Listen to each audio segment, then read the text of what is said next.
हम environmental science जो भी देखिए एफआरओ में रखने वाले हैं, फॉरेस्ट रेंज ऑफिसर में ऑप्शनल में एनवायरमेंटल साइंस, तो उसका हमारा क्लास चल रहा है।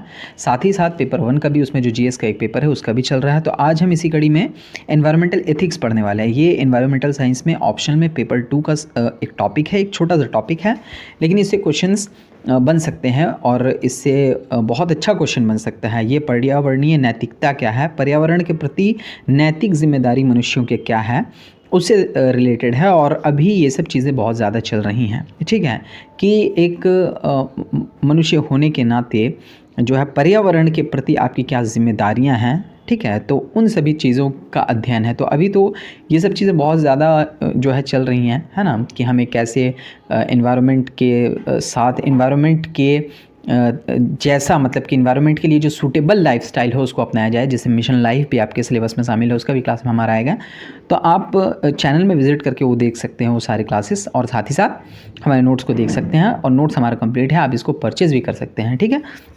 परचेज़ करने के लिए आपको कुछ नहीं करना है, ठीक है, हमारे नंबर पर कॉल करिए 8863098419, ठीक है, आपको जानकारी मिल जाएगी। और चूँकि हमारा नोट्स जो है पीडीएफ फॉर्म में है, आप उसको ले सकते हैं बहुत ही नॉमिनल चार्ज पे।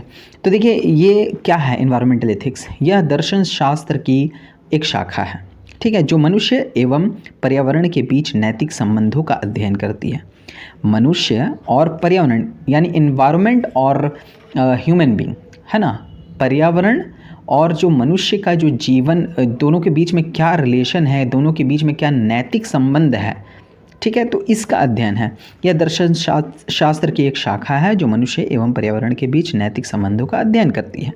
यह इस बात पर विचार करती है कि मनुष्यों का प्रकृति के प्रति क्या कर्तव्य एवं जिम्मेदारी होना चाहिए। आपको पता होना चाहिए कि अभी मनुष्यों की जो जीवन शैली हो गई है बिल्कुल यूज़ एंड थ्रो की, इससे प्लास्टिक कचरे का अंबार लग रहा है, इन्वायरमेंट पॉल्यूशन हो रहा है, एयर पॉल्यूटेड हो रहा है, और ग्रीन हाउस गैसेस की मात्रा बढ़ रही है, जिससे ग्रीन हाउस इफेक्ट क्रिएट हो रहा है, ग्लोबल वार्मिंग हो रहा है, ठीक है, जिससे जो है क्लाइमेट चेंज हो रहे हैं और बहुत सारे प्रॉब्लम्स क्रिएट हो रहे हैं। तो अभी क्या कर्तव्य हमारा एनवायरनमेंट के प्रति होना चाहिए, क्या जिम्मेदारियां होनी चाहिए, तो यही है इन्वायरमेंटल एथिक्स, पर्यावरणीय नैतिकता, कि एक मनुष्य का पर्यावरण यानी इन्वायरमेंट के प्रति क्या कर्तव्य है, क्या जिम्मेदारी है कि हम इन्वायरमेंट को पॉल्यूटेड ना करें, ठीक है, जिससे कि हर तरीके के जितने भी लिविंग थिंग्स हैं उनको कोई प्रॉब्लम ना हो, इन्वायरमेंट पॉल्यूटेड ना हो, क्योंकि इन सभी से अंततः मनुष्य ही प्रभावित होता है। तो यह इस सिद्धांत पर आधारित है कि प्रकृति को संरक्षित करना, उसे कष्ट न पहुंचाना, संसाधनों का विवेकपूर्ण उपयोग करना एवं प्रदूषण रोकना मनुष्य का एक नैतिक कर्तव्य है। जिससे एनवायरमेंट सेफ रहे तो जो है मनुष्य भी सेफ रहें। पर्यावरणीय नैतिकता इस बात पर बल देती है कि हमारी वर्तमान पीढ़ी का यह कर्तव्य है कि वह अपने आने वाली पीढ़ियों के लिए पृथ्वी को एक स्वस्थ एवं रहने योग्य ग्रह के रूप में छोड़े। ये थोड़ा सा यहाँ पे सस्टेनेबल डेवलपमेंट का भी की चीज़ें यहाँ पे शामिल हैं। मानव केंद्रित दृष्टिकोण से परे, यानी मानव के केंद्रित दृष्टिकोण यानी सिर्फ इंसान अपने बारे में सोच रहा है, उस दृष्टिकोण से परे जिसके अंतर्गत पारंपरिक नैतिकता जो है मुख्य रूप से मानव के, आपसे देखिए, मानव का मानव के प्रति भी कुछ नैतिक जिम्मेदारियां हैं, तो उससे परे यहाँ पे इस बात पर ध्यान केंद्रित है कि मानव का पर्यावरणीय नैतिकता का मानना यह है कि प्रकृति एवं उसमें रहने वाले अन्य जीव जंतुओं का भी अपना नैतिक मूल्य होता है, भले ही वे मानव के लिए उपयोगी हों या ना हो। संक्षेप में पर्यावरणीय नैतिकता जो है, यहाँ पे आप देख सकते हैं, संक्षेप में पर्यावरणीय नैतिकता पर्यावरण हमें सिखाती है, क्या सिखाती है, कि हम केवल उपभोक्ता नहीं हैं बल्कि हिस्सेदार हैं, और हमें अपने कार्यों के पर्यावरणीय प्रभावों के प्रति जागरूक और नैतिक रूप से जो है हिस्सेदार, जिम्मेदार होना चाहिए, ठीक है। इससे बहुत सारे क्वेश्चन क्रिएट हो सकते हैं। आप स्पेसिफाई इस क्वेश्चन को आप बिल्कुल उसको कैद नहीं कर सकते हैं, बहुत डायनेमिक किस्म के इसमें क्वेश्चन बन सकते हैं एनवायरमेंटल एथिक्स से। चूँकि अभी का जो जितने भी, जैसे अभी COP30 हो रहा है ब्राज़ील में, है ना, तो क्या इन सभी चीज़ों में ये शामिल है पर्यावरणीय नैतिकता, कि हमें खुद से पर्यावरण के प्रति हमारी क्या नैतिक जिम्मेदारियाँ हैं, जिससे एनवायरनमेंट को नुकसान ना हो। तो इसमें बहुत सारी चीज़ें हैं, जैसे पर्यावरणीय नैतिकता के अंतर्गत हमें निम्न कार्य करना चाहिए। क्या करना चाहिए, क्या नहीं करना चाहिए? जैसे पॉल्यूशन नहीं करना चाहिए, है ना, प्रदूषण कमी करना हमारा नैतिक कर्तव्य होना चाहिए।